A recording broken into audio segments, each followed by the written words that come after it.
जी अस्सलाम वालेकुम friends, welcome to our YouTube channel Punjabi Shauq. तो दोस्तों फाइनली वारी आ गई जी अपनी तो लास्ट दे बोली फीमेल दी।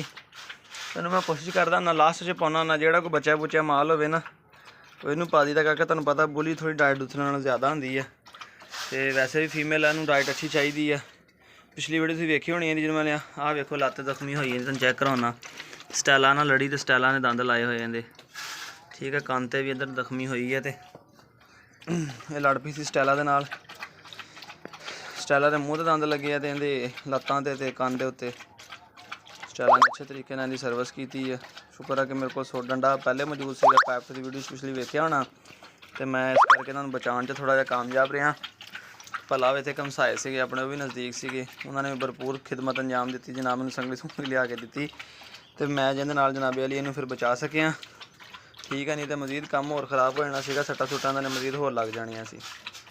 ते लास्ट फीमेल अपने कोल कहता लास्ट फीमेल रह गई, बाकी सारे दोशत पिलाता। कोबरे ने भी रॉक ने भी अंदर वाड़ दिता जी। ठीक है, दूसरे जानवरों की भी सैटिंग कर दी है कि कपड़े पाते हैं। ठीक है, अंदर पानी मार के नवाते, सारी जगह गिली नज़र आ रही होनी है, जगह थल्लों भी गिली हो गई है। तो हुण इंशाअल्लाह ताला ना छत्तां की वारी आ गई, छत्तां मरम्मत करा के तो कोशिश है कि उपर भी बनावांगे खुडे, उहदे कोई छोटे बच्चे या फिर अपना की कहते हैं यार उन्होंने मुर्गे वगैरह वो भी ये पा सकते। उदों हट जा, दोवें लड़ते पे अंदर नार, हट जा। कदी तो बड़े यार बन जाते, कदी बड़ा लड़ते हैं। चलो यारां बेलियां लड़ाइयां झगड़े चलते रहते हैं। तो यह जी फीफी ठीक है जी, राजे मुनसफ वाले टाइगर दी ते अपना छेडुआनी ब्लड लाइन के इनकी माँ काजल उनकी धी है जनाब गग्गो मंडी तो अफजल भाई ने सानू भेजी है। 8 महीने की तकरीबन हो गई है, शायद उत्ते हो गई हो कुछ। तो इंशाअल्लाह ताला को महीने 2-3 के अंदर अंदर जो सर्दियों तो पहले आए तो सब तो ज़्यादा बेहतर आ हीट तो असीं इहनूं किसी अच्छी जी ब्लड लाइन के मेल को क्रॉस करवाइए और इनके बच्चे लईए और इनका शौक बोली का भी नालों नाल जारी रखिए।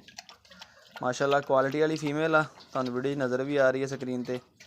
ब्लड लाइन बड़ी अच्छी है, इस करके मैं लई सी। दूसरी गल ये लड़ती नहीं हैगी, मगर स्टैला बड़ी कपत्ती है।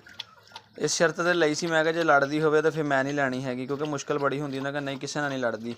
तो वाकई किसी नाल नहीं लड़ी, मगर स्टैला तुहानूं पता फिर वो फीमेल होवे अगे तो स्टैला माफ़ी दिंदी है। स्टैला ने आके फड़ रखिया, फिर सारी गल मूँह च दंद इहदे भी हैगे आ। इनकार तो फिर इन्हें भी नहीं ना कीता, इन्हें कि आ जा सजना तेरा इंतज़ार आ। तो हुण इहनूं करिए अंदर बंद, वापस चले जा बच्चे, अंदर वापस चले जा अंदर। ठीक है, डब्बा ना पानी का भर के रखिया, जगह गिली कर दी, अंदर चले जा। तो हटा देना जाता इत्थे ताला, तो इत्थे कर देती है बंद। तो कमेंट्स करके दसियो अज का वीलॉग कैसा लगा जाए, फीफी कैसी लगी है। तो दोवें बदमाश जोड़े साढ़े खड़े ने अंदर, इन्हों के विचों भी एक जो बकरवाल मेरा इरादा है वो भी मैं दे देना, थोड़ा रश घट जाएगा। इसमें अपने भी इजाज़त दे, दुआ याद रखे, फिर अल्लाह हाफिज़।